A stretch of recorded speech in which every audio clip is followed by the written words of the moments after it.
Hello, today we have two shocking machines. One is by the Mills Novelty Company. This one's mine. I've had it for a while, but this one a customer sent in to me to repair. It's by the Advanced Machine Company. It is working now, and I'm going to go through some adjustments I did on it and show you the differences between these two. This is a schematic that I drew for the Mills shocker and theory of operation. Just to go over it quickly with you, basically it's like an old ignition coil. You have two windings. A shorter winding is only about a half an ohm or so, 6/10 of an ohm. And there's a switch that's normally closed. And when the circuit is completed by you cranking the handle, then what will happen is current flows through the switch, flows through the coil, and turns it into an electromagnet, which energizes. And this switch is sitting right on top of this, so it pulls open. And that breaks the circuit, and then the magnetism collapses and the switch is allowed to close, completes it, and you start the cycle over. Which means the magnetic field in the primary coil or winding is expanding and contracting very rapidly, as often as the switch is open and closing. Well, if you go study how transformers work, we have a secondary winding here, and this is about 24 to 26 ohms. It's a huge amount of windings compared to the primary. On the secondary, it's got a lot more. And so the way that transformers work is the magnetic field in the primary expanding and contracting will cut into the secondary and induce a current in that circuit, and that secondary is what's connected to you and what you feel. Now, because this is stepping the voltage way up, it's stepping it up to, I don't know, I'm guessing, hundreds if not 1,000 or more volts. But also the way the transformers work is the voltage is going up and the current ability to carry current is going down at the same ratio. They're inversely proportional. So this has no current carrying capability, no ability to really push current through your heart and kill you. But what it does feel like is a static, running across the carpet and touching a doorknob, and it's repeated. It just keeps doing it. The other thing is that when you crank the handle over here, what you're doing is, and I'll show you here now on the back side of mine. When I crank the handle, this brass sleeve is shunting out the magnetism, so you don't feel much of a tingle in your fingers. But as you rotate this, notice that sleeve goes down and it uncovers the coil. There's the coil, the black. And when the sleeve is uncovered, it lets the magnetism build up and get much stronger. So by the time that you crank this all the way down, see, as I keep cranking, I'm exposing more and more, so the shock gets more and more intense until I'm at the max. And this one by Mills, the way they made it work is a penny falls in and rests right here, and the penny is actually completing the circuit and allowing you to crank. Notice when I crank, nothing's happening right here except the sleeve is going up and down. Watch what happens when I put a penny in and then crank it. All right, so a penny has been inserted and it's sitting right here now. When I start to crank the handle, it's going to complete the circuit and also start the buzzing. You'll hear the buzzing. That'll be this contact up here. This is the vibrator switch. So here we go. I hear a buzzing, and it's getting more and more intense, and that's the buzzer. You can't even see it going so fast. Now, if I let go of this at any time, it kicks the penny out and the game's over. If I were to keep going, it's getting more and more intense until I get to the very end. When the penny falls into this long tooth, that allows it to eject and the game is over also. So on this one, you just have one shot at getting as much of a shock as you can handle, and when you let go, or if you make it all the way, the game's over. Now, why wasn't I getting shocked as I was doing that? Because I was only holding the one handle. I wasn't holding the other one to complete the circuit. You will notice that on the primary side, it's an old lantern battery or ignition cell battery. and it's only 1.5 volts. Yet that transformer steps it up so much you feel the shock of 1,000 volts or whatever it is. I haven't measured it. Now you'll notice this battery says that it's from 1925.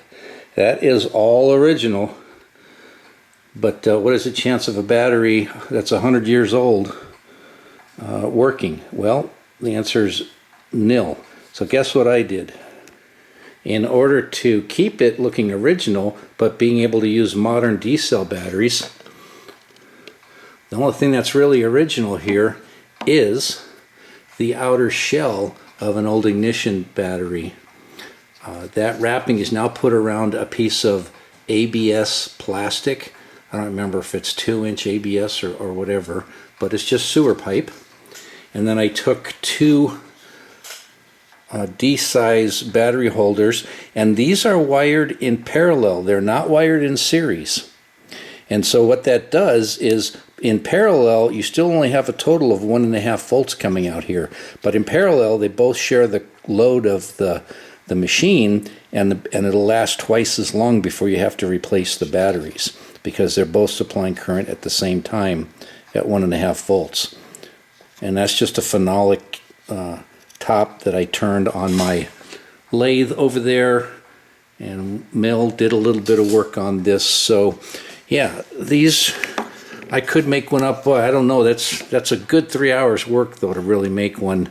And currently at the time of the recording of this film, I'm charging $95 an hour for my labor. So you're looking at over $300 to make one of these up for you. If you want to try to do it on your own, just look through the internet. I don't remember where I found these, but somebody, it's from like an old tube radio supplier. They're reproducing, these are battery labels like that. So in other words, just go online and look, see who's selling these reproduction labels, and then you can make your own. Oh, also I do sell reproduction marquees. Here's my reproduction for the Mills shocker. Now let's go on and talk about the Advance Machine Company shocker. There are two main differences with the Advance Machine shocker. The first is that this is a clockwork timer. When I put a penny in and crank the handle, it winds this up and this thing will tick away, and as long as it's ticking, it's closed the contact down here that completes the circuit in the primary. So you can actually go up and down, get more shock, less shock. You can try it real quick and let a friend try it before your time runs out. The time you get is adjustable by these weights. The farther I move these weights out towards the end, the slower it rocks back and forth and ticks away at the timer. So they're about medium. I don't know what I get, like 30 seconds. You'll see it because we'll try it. But then the other big difference is I don't have a brass sleeve that shunts out the magnetism. Instead, in this one, this is the primary coil, which is just, you know, about a half an ohm or so, and this is the secondary, which is like the 24, 26 ohms. And what happens is when you start the game, these two are separated, so the magnetism, the magnetic field that's expanding and collapsing here in the primary is not cutting through the secondary, because the magnetic field is up here and this coil is down here, not getting the magnetism through it. But as I crank the handle, that secondary slides up over the primary, and as I raise it up, more and more magnetic flux is allowed to cut through here and generate a higher and higher voltage. So they just, you know, they operate a little bit differently, which is differently than the Mills, which is interesting. But down here, when I was telling you about adjusting, this is the switch, the little vibrator switch, and let me get a better picture of it. Okay, I've readjusted my lighting, and so here's the coil that creates the magnetism that pulls in on this piece of metal. And when you first drop the penny in and crank the knob to coin it up and start the clock running, it sends current through the primary, energizes this, and it pulls in. But your current is flowing through a contact right here. This is a little electrical contact. And when this energizes and pulls down, see how it's just moving a tiny bit, like 30 thousandths or less, 20 thousandths. But when it pulls down, it breaks this contact. Look in there, you can just barely see that it's open. So then you de-energize and allows it to go back up, completing the circuit. So what's critical here is that you have limited magnetism, and this end of the switch, this has to be pretty close, because if it's too far away, even though this is receiving current and there's a magnetic field being generated, it's not close enough to pull in on this. So you've got two adjustments. You've got this adjustment here, and this is on the Advance. On the Mills Novelty, it's a little simpler, but you've got an adjustment here and an adjustment here. This adjusts the height of the contact coming down, and this puts pressure on the switch blade itself to raise it up.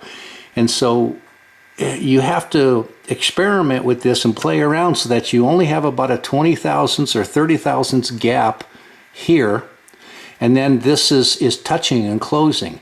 If you need this to close, you can adjust this screw in more. But if you're too close, you're not going to really get a good vibration. If you're too far away, then you're not going to have enough magnetism to pull it in. And then to keep pressure on this closed contact, that's when you can screw this in so that it bends up this blade a little bit. So it's a delicate balance of working these two together to get the right gap and to get the right closure, and then it'll work. So in this one, a customer sent me that switch needed to be cleaned and adjusted, and this wire right here was broken. Actually, it wasn't broken. It had very high resistance. It had corrosion. So when you put your ohm meter from here, the way this goes is to the front handle. I put an ohm meter from the front handle to this, and I had a couple mega ohms of resistance, really high, because this wire was bad. So that's replaced. The other contacts, everything I cleaned up. I oiled the clockwork. Let's see how it's going to work now.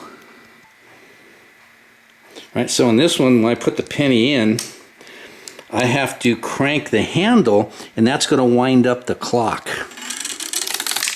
Okay, and now with the clock wound, when I let go, all right, I'm buzzing, my switch is working, and there's the clock ticking away. And as that's winding down, as this is winding down, it'll eventually let that contact open, which breaks the circuit to this.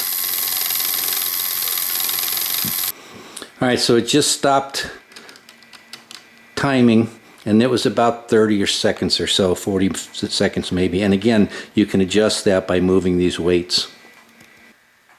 Oh, and I have the flyer inside the machine of where I got that battery label. It was called Radiola Guy Reproductions. So this is all stuff for antique tube radios. I don't know if the guy's still in business. He was doing dial faces for antique radios. I probably got this 20 years ago. But if he's not in business anymore, then I'm sure there is somebody who can reproduce them for you. So those are two very compact but very fun to play shocking machines, and I have to tell you, I have this one sitting at my bar, and it's very popular. Kids come over, adults come over, everybody wants to play it. Everybody is really shocked by how it works, pun intended, haha. But they really get a kick out of it, and they laugh at each other as they're getting shocked. And you can actually, with this one, you can have 2 or 3 people join together, hold hands, have the person on the left grab one, person on the right grab the other, and crank, and everybody will get a shock. Obviously, the more people you put in the chain, the more that shock is reduced. So once you get up to about 5 or 6 people, you can barely feel anything, and it's no fun anymore. But 2 to 3 people, they just have a blast with each other. Hey, thanks for watching my video, and hope you guys have a great day. Take care. Yoke it all the way. No, that's so weird. So okay, now wait. You're saying that you can connect people. Oh my God. Oh. Fast or slow? Oh, that is significantly fast. It is. It's still weird. It's still weird. What do we have? I can't read it. Keep going. We got it. We got this. Oh, we Yeah. That means we won. Broke it. For more information, visit GameRoomRepair.com.